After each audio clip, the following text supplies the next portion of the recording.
Hello everyone, welcome to Pinoy Golf. I am Fim Moran and with me here is Doc J.M. Andaya. What's up, guys?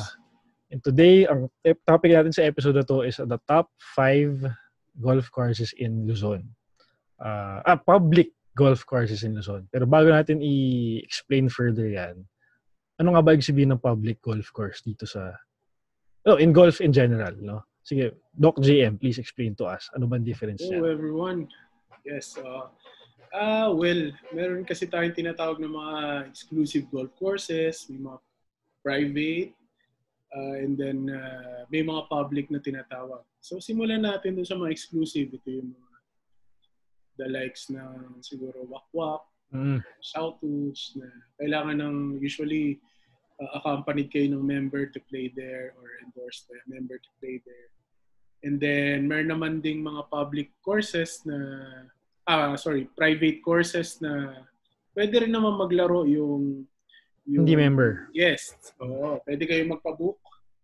Pwede kayong maglaro kahit hindi kayo accompanied. And then, yung mga public courses, ito yung usually mga military courses natin like Bigamore, Navy. Yeah. Everyone can play. So, you just need to register it. Yep. You can play. Yun ang difference natin sa ano . So, not all courses are the same, especially yung mga magaganda. Pag maganda yung course, malamang exclusive yan. So, yun ang ano dyan. Kumbaga, rule of thumb, parang gano'n, na unwritten. Sige, number 1. Unahin natin ang Royal Northwoods Golf Course sa Bulacan. Bilang siya ang home course ni Doc JM. Sige bro, ano bang kinaganda nitong course na to? Well, hindi siya hindi bias Hindi bias to kasi member ako.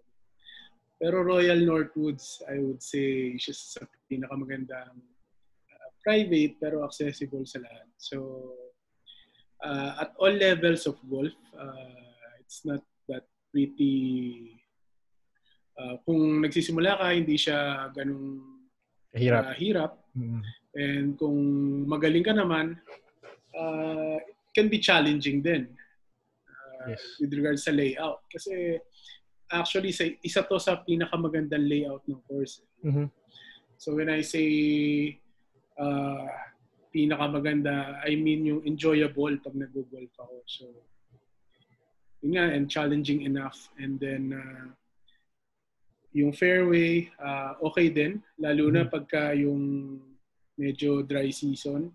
Mm-hmm. So, ang sarap maglaro ng golf sa Northwoods.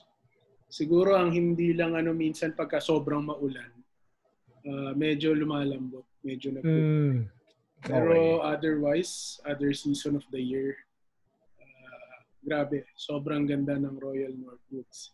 And par 72 din siya.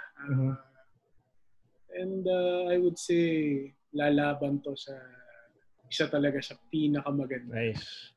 So, ang Northwoods ay exclusive, no, JM? Ang Northwoods ay private, pero pwede maglaro ang guest sa Northwoods. Okay. Pwede pala. So, tapos, din siya, accessible siya from Metro Manila. Anong exit nga yun? From NLEX? Balagtas exit. Kasi mayroon ng bypass going straight to Northwoods. So, from Balintawak, pag walang traffic, I would say hindi kayo aabuti ng 1 hour. Okay. Yeah. Very accessible. Oo. And thankfully, nakapaglaro din ako sa Northwoods once, thanks to JM. And na-experience ko rin yung... Ano ba? Well, yun kasi yung yung first time ko maglaro ulit after a long time. Kumbaga, second fairway experience ko yun. And, na-enjoy ko naman siya. And considering na maganda na yung course, maganda rin yung surroundings niya, yung environment niya. Isa rin yun sa hinahanap mo in the golf course, di ba? So yung environment, yung aesthetics niya in a way. So that in that way, yung that golf course has those to offer. And so if you want to play up north, you must consider Royal Northwoods to play in. Tsaka pag nandun ako sa Northwoods, nakakalimutan ko na yung buhay ko sa labas.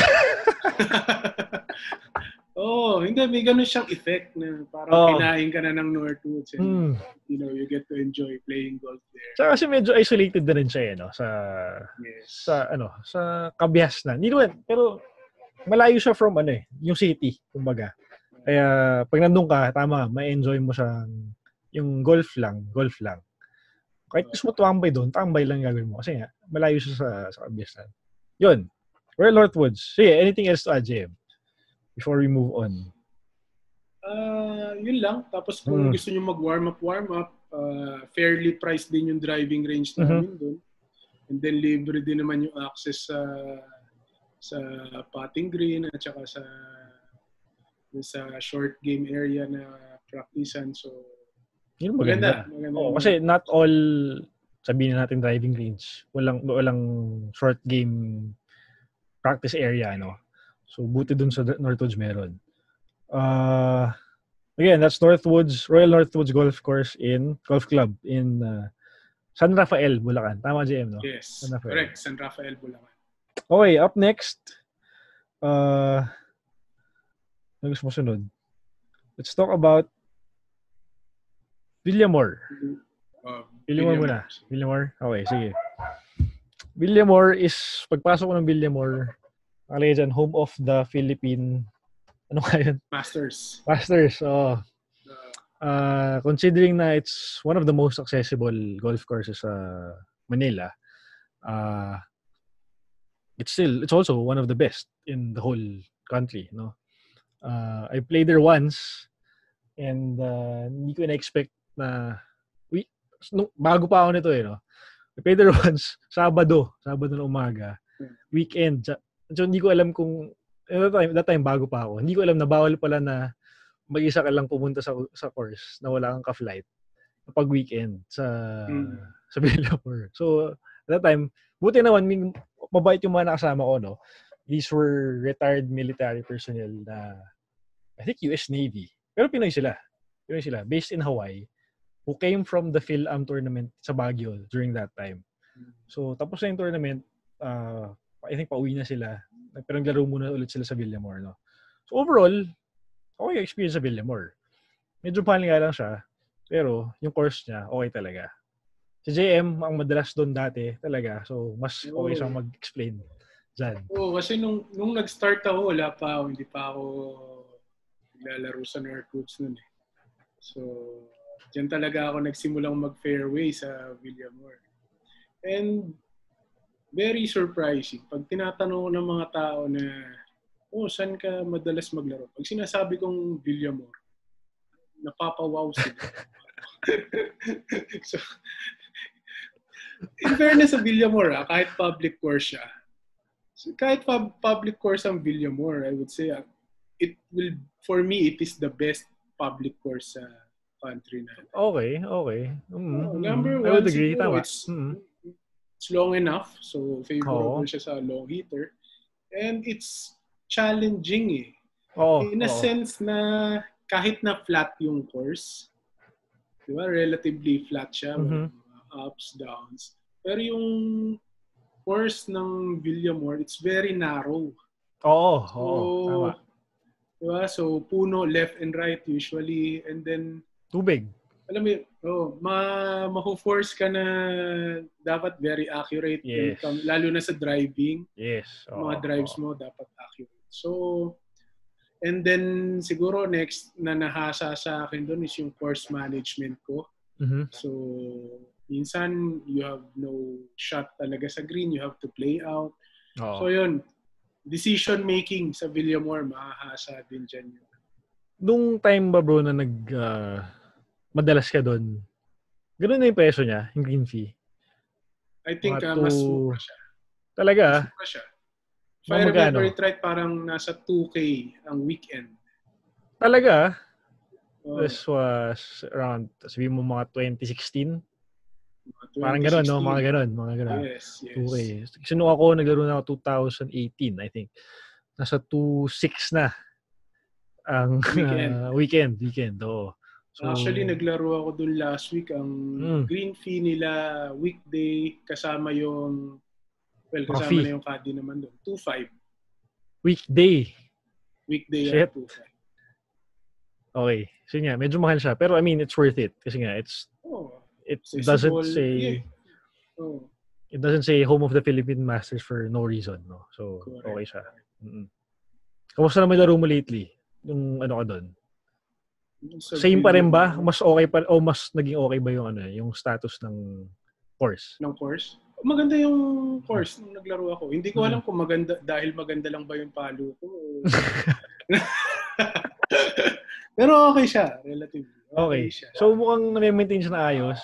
And I think that at a certain time din ata before, doon natin naabutan nata to. I think pumangit din yan at a certain point.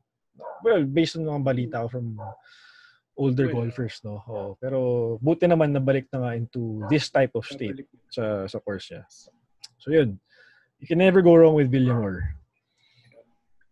Definitely top. Yes, bro. Oh, hindi ko na-mention pala. Pwede bang bumalik tayo saglit sa North? Oy, sige. Sa Northwoods nga pala, if nababasa nyo sila, Yuka Saso, yan. Galing dyan sila, Yuka Saso. Oo nga pala. Teka, home nila yun? Before, si Yuka kasi parang tiga Bulacan dito. Okay. Mom niya. If hindi ako nagkakamali, correct me if I'm so doon. Nakikita mo, nakakasabay mo sila? No? Actually, wala pa ako doon. Pero, nung nandun si Yuka, wala pa ako doon. Kasi when I started to play, nasa south na sila Yuka. Pero before...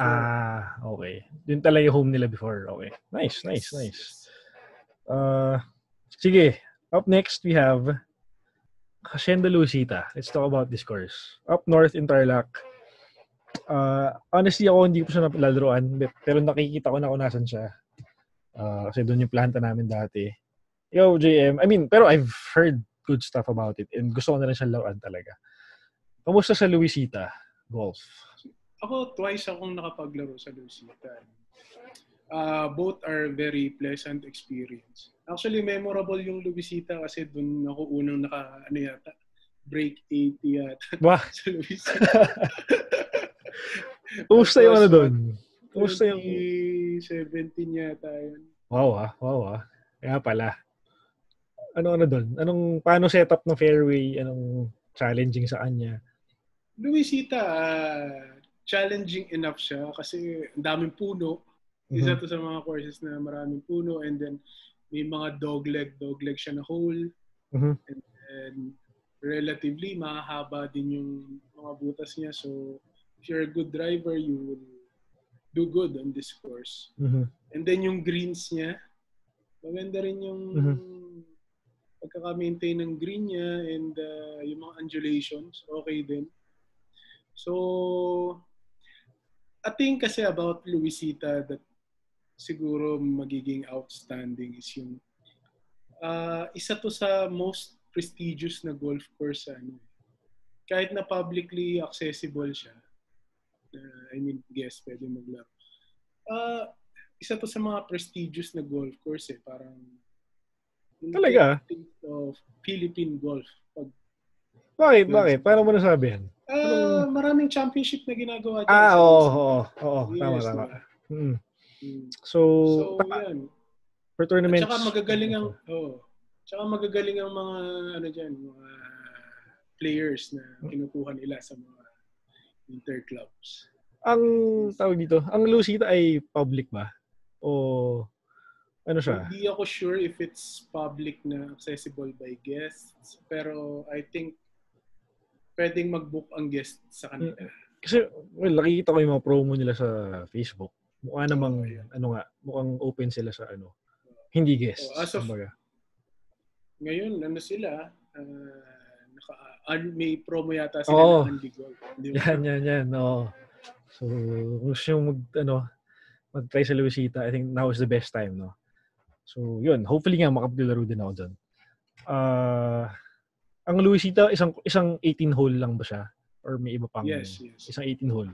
Okay. So, yan ang pinaka-north na nasa atin sa list natin, no?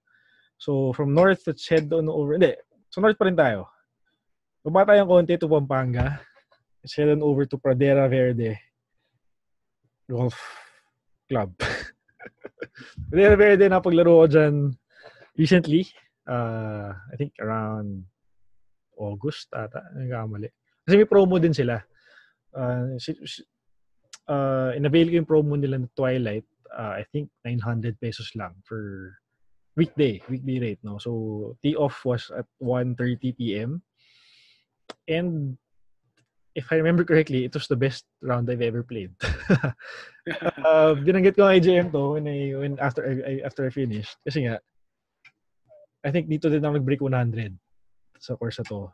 Pero nung nakausap ko si JM after that, in terms of being challenging course, medyo hindi siya at par with yung mga pinaglalaroan ni JM, kumbaga. Di ba? More of, hindi ko alam kung maganda lang yung palo talaga or madali nga yung course. I was hitting, kasi considering na I haven't played after a long time, kasi nga lockdown, and it was my second time just to play sa fairway after this long lockdown period. Nagulat ako na medyo okay yung palo ko. I was comfortable with my swing and diretso naman yung mga mga palo ko. Ikaw, Jem, anong tingin mo sa Pradera? For me, maganda ang Pradera kasi yung quality ng fairway niya. Yes. Nararamdaman mo. Yun ang unang mong papansin. Oo, yun ang unang mong papansin, and then kahit malakas yung ulan, it's playable. So, hindi siya masyadong nagpuputik. So, very quality yung fairway nila. Siguro yung sinasabi mo kanina na palo. Hindi siya, wala siya sa... factor yun kung madali yung pagkaka-layout ng golf course. Of course, it depends on your swing and your mental, Oo. Pero one thing siguro na nag-contribute doon, ang Pradera kasi, ang pagkaka-layout niya, medyo maluwag ang fairway niya. Yes. So, wala masyadong... I think the most na hazard na ma-encounter mo sa Pradera is either tubig sa right or siguro konting bunker, but that's it, di ba? Wala masyadong kailangang tawirin sa kanya. Actually, sa part 3 lang yata may kailangang tumawid ng tubig. Oo, tama. So, Pradera, siyempre mentally relaxed siya. So, that would siguro nga. Sa swing mo, di ba? Pero balik tayo dun sa ganda ng golf course. Maganda yung golf course, although it's flat. Yes. Pero sa mga nagsisimula siguro, magandang laruan ng Pradera. Kasi you will build confidence dahil nga sa ganun, hindi siya ganun ka-technical. Yes. I would say hindi siya ganun ka-technical laruan. So, it's a beginner-friendly course. And you get to have an access to play sa ganung klase ng fairway. Kasi usually yung mga ganyang klase ng fairway, yung mga nalalaroan kahit sobrang buhos yung ulan. Sa mga mo lang yan sa yung mga exclusive talaga. Like sa Anbaya, yung mga ganyan. Or Tagaytay, yung mga ganyan. So, maganda yung Pradera. Tama. Actually, nabanggit na ni JM lahat ng points for that course. Tama. Kung papansinin mo nga yung fairway, kung papalo ka, for a drive, kunyari, hindi mo nga masyadong papansin yung bunker kasi medyo malayo siya from the fairway . So, kung i-focus mo na diretso lang yung drive mo, kaya. Kasi nga, yung distractions mo in terms of course management, medyo mabait in a way for that course. No? So, you can practice properly, lalo pag beginner ka, if you want to practice sa fairway. That's one of the courses na you can go to. Kasi nga, considering that yung ganong level ng fairway and yung ganong level ng laro mo, pwedeng maging, it's just gonna be beneficial for you as a golfer, no? Tama. Yun. And Pradera is a private pero pwede kang maglaro. Tama ba? Paano ba discuss? Ano yun? Classify. Parang ganun. Private na pwede ang hindi member maglaro. Yes. Maganda siya. And meron din siyang wake park. So, pwede ka rin tumambay doon. Yes. Oo, di ba? And I don't know if accessible na ulit yung mga villa nila. So, oo nga. Maganda if you want doon. to bring your family for a vacation, stay kayo sa villa nila, habang golf kayo, and then your kids can go biking around. Wake park. Maganda yung may ibang activity sa Pradera. This is located sa Lubao, Pampanga. Pampanga. And again, if you want to go to north. mention also, if parang nung last time na nag-play ako, nasa 27 holes na sila. Yes, oo nga. So, ilan ba? 2.5. 2.5 courses. Hindi, 1.5. 1.5, sorry, 1.5. Pero paano yun? Paano ko maglalaro nga dun sa sa bagong part? Sasabihin mo lang ba yun? It depends sa'yo. Doon ka sa first 9 and third 9. Pwede yun. Na combination. Naka ano lang sa'yo. Okay. Hindi naman siya closely. I mean, ano to? Minsan pag matraffic yung pwede ka doon sa kabila. Okay. And ang ano doon, isa pa sa Pradera is required ang golf cart. So, pwede mo na ipasok yung golf cart sa fairway. Doon ko unang experience yun actually. Kasi nung naglaro ako sa Highlands, hindi pwede. So, yun. Depende siguro sa course condition. Oo, kung umulan or ano. No? Siguro, one thing lang na, yun nga, nabanggit mo yung golf cart. Yup, required yung golf cart. Pero, as of now, required ang golf cart. Pero ako kasi, when I play, gusto ko kasi naglalakad. So, I usually walk the 18 holes. Yes. So, yun lang. Siguro kung bakit hindi ako maglalaro madalas sa Pradera dahil sa golf cart. Oo. Sayang yung exercise. Tama. And considering nga, na-flat lang yung course, di ba? Bakit mag-require ng golf cart for that type of course? Hindi naman siya parang South Forbes or Highlands na up and down yung na kailangan talaga ng sasakyan. Anyway, okay pa rin ng Pradera. So, if you're somewhere there, it's a must-play. Oo. It's a must-play course. Kailangan sa sadyain. And you won't regret it din naman. Okay pa rin siya. Okay, lastly, last na, no? Lastly, on our list, we have Summit Point Golf and Country Club in Lipa, Batangas. Dito may last naglaro ni JM a couple of weeks back. And again, it's a very nice course. I let you do the talking, JM, kasi mas madalas ka din. Hindi naman ako ganun kadalas doon. Actually, nung naglaro tayo, that was just my second. And naglaro ako doon last week. That was my third. Okay. Pero lahat ng ko doon, ng laro ko, maganda yung experience ko. Kasi na-enjoy ko yung layout ng course. Yes. Yun nga parang maganda kasi marami ding tubig. Yes. Parang yun yung doon ako na-relax kasi maraming tubig, maraming puno. So, alam mo yun, halo-halo. Yung layout ng course. Tsaka I would say, hindi monotonous. Kung yun yung term na gagamit ko, hindi monotonous ang layout ng kada hole. Yes, actually. Oo. Parang meron time na flat lang siya, meron time na tatawid ka ng tubig, merong time na puro bunker naman yung nasa side ng fairway. I mean, all challenges may encounter mo sa summit. And maluwag din yung fairway nila. Oh. And for beginners, siguro na golfer, okay din siya sa laruan. It's pretty relaxing and siguro one of the best aspect ng Summit Golf or any golf courses sa Batangas. Doon sa Lipa, lalo na. Yung weather niya. Oh, bakit? Malamig siya eh. Okay. Pagka usually yan papasok yung December, pag morning ka naglaro, malamig. Like you're playing in Baguio. Talaga? Ay, sumagay. Oo nga. Tama. Kasi, nag-camping nga kami sa Lipa dati. Medyo maano nga yung panahon sa Lipa. Kasi maraming hindi nakakaalam eh, di ba? Baguio, Tagaytay, yan yung malalamig. Pero I think the next highest elevation na city yata, next to Tagaytay is Lipa. Lipa? Oh, okay. Surprisingly. Fun fact sa inyo yan. No. Nice. So, magandang laro. Tama.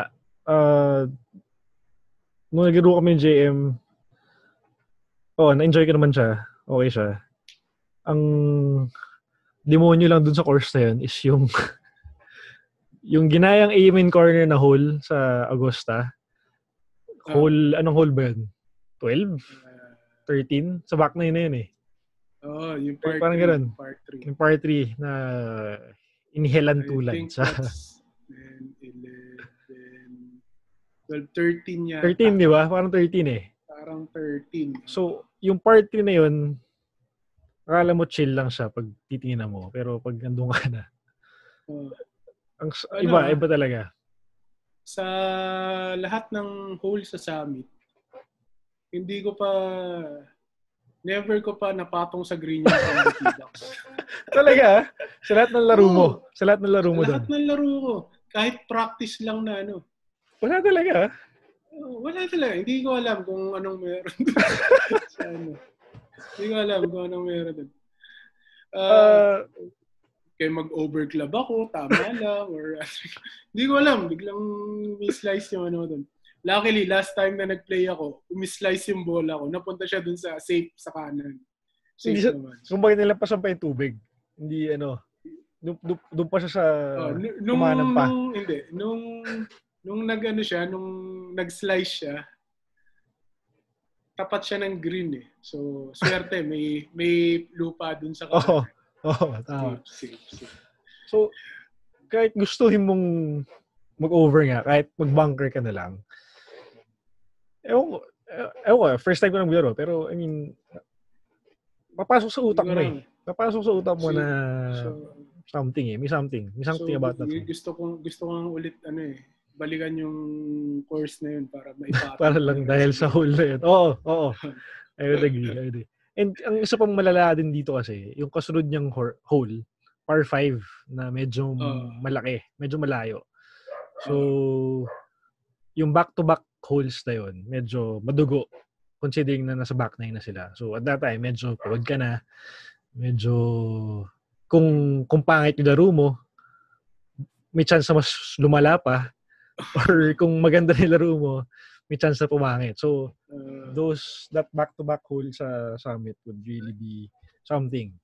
Tsaka one thing about Summit din, yung design ng mga hole niya, yung fairway, may pinagkopyahan sa amin from the PGA Tour. So, yung nabanggit ni Fim kanina, mayroong kinopya from the Masters, yung Augusta. So, definitely, it's one of the go-to courses na dapat malaruan nyo. Yes. Kahit sabihin mong malayo siya, kasi it's way down south sa Lipa, worth it naman siya. Kasi maganda talaga yung course. And it's Summit Point. So, I mean, a lot of people enjoy that course. Yun. Sabihin ako, nakalimutan ko lang. Sige, anyway, notable, meron tayong mga special mentions dito. Yes. Simulan mo, JM, sa? Sisimulan ko sa Navy. Navy Golf, which is sa Taguig din. Bakit Navy? Sa Taguig din. Navy, malapit siya. Sa Makati, sa BGC. Yes. And okay din. Parang Villamor yung layout niya. It's pretty challenging. Almost the same characteristics with Villamor. Pero hindi siya par 72 eh. Hindi ko maalala kung Oo. Pero usually ang dinadayo doon yung masarap na pagkain. Food yan. Oo. Tama. Iba talaga yung pagkain sa clubhouse na yun. Hindi ko alam bakit. So, after every round, make sure to try the food dun sa restaurant nila. Ako actually, yung pinakagusto kong public course talaga is Navy. Kung nakatira ako sa Manila or somewhere north, Navy talaga pupunta akong course. Kaya lang, nasa south ako eh. So, at that time, segue ko na dun sa next special mention natin, the whole of last year, mostly sa South Links ako naglalaro. Ayala South Links in along Daang Hari, inside the Ayala Southville Village. Ito, isa ring favorite ni JM to, na course. Favorite kong walaan ng bola yan. Hindi mo, public course siya. Ewan ko, paano ba describe JM? Ako kasi, actually, maganda yung fairway niya. Maganda yung fairway ng it's very challenging kahit mga magagaling na golfer nahihirapan. Hirap dyan sa South. So, sayang nga nag-close siya. So, yes. Maganda pa naman yung pagkaka-maintain ng golf course na yun. Pati yung driving range, di ba? Kung gusto mo ng magandang bola, magandang space to practice, okay din yung driving range sana ng South Links. Kaya lang, yun nga, nagsara. Pero feeling ko babalik pa yan. Sana. Kasi yan talagang go-to namin. At for sure, kahit sinong tanongin nyo na nakapaglaro sa Southlinks, nasabihin nila, makitid ang fairway. At yan. Oo. Kaya, ako pag sa par 3, nakapatong ako doon, tuwan-tuwa na ako. Kasi, iba talaga yung challenge ng course na yun. So, it would really bring the best. Pag ako nasa fairway yung drive ko, masayang-masaya na. Oo. Totoo yan. Kasi first hole, hindi ko nagkakamali, first hole, par 5 agad. It's either first hole or 10th hole. Yeah, Diba? So, simula pa lang, babanat ka agad. So, and ang isang surprising din sa, or characteristic ng Southlinks is, parang from the tee to the fairway, meron kang parang 60, 70 yards na gap ng rough para, di ba? Para makapunta ka sa fairway. Gets mo? So, may rough in between the tee and the fairway itself. Na kailangan mong tawirin. So, kung pangit yung palo mo, right then and there, hindi ka masama agad yung first shot mo. So, at yung mga rough niya sa left and right, matataas yung damo. Yes. Hindi ito basta-basta rough. Kaya mawawala talaga yung bola mo. Yes. Yan. Pero ganda yung Southlinks. Hopefully, makabalik sila. Kasi marami na yan ang public. For me, ang top 2 public courses ay Villamore and Southlinks. Isunod mo dyan ang Navy. Ako. Meron akong gustong i-add na Hindi ko kasi alam kung publicly accessible siya. Yung Mount Malarayat. Of course. Siguro if you have connections para maka-access kayo, makalaro kayo sa Mount Malarayat. It's also a must-play course. Located siya sa Lipa, Batangas. Yes. Sa 27-hole course na enjoyable. Maganda yung layout niya and the weather is pretty good. And yung condition niya ng fairway is really right now, tip-top shape. Nice. Ikaw bro, nakalaro ka na sa Malarayat? Yes. Mga ilan na? Marami na rin. Okay. Memorable yan kasi dyan ako nag-champion ng Yun, National Amateur. Yung amateur. Doon pala yun. Okay. Yung NGAP. Nice. Maganda ang maintenance ng Malarayat. Tama. So, pag pupunta tayo Lipa or somewhere south, you have 2 choices. Summit Point or Mount Malarayat. Okay. Add ko lang pala sa Southlinks. Kaya kami napadalas dyan kasi yung weekend rate nila for Twilight. No, in general pa. Twilight in general. For weekend, 1,350 lang. So, di ba? Considering na weekend rate siya and pinamalapit siya, nagta-traffic siya ng ganun na kahit pahapon na, nagta-traffic pa rin siya ng ng ganung oras. No? So, kaya namin nasulit yan back then, as in every Sunday, hindi yung nagkakamali. For 5 straight months, naglaro kami sa Southlinks ng ganung kadalas. Kaya sobrang lungkot namin nung nawala siya. Hopefully, makabalik nila yung Southlinks and makapag-practice yung mga nasa South. Yes.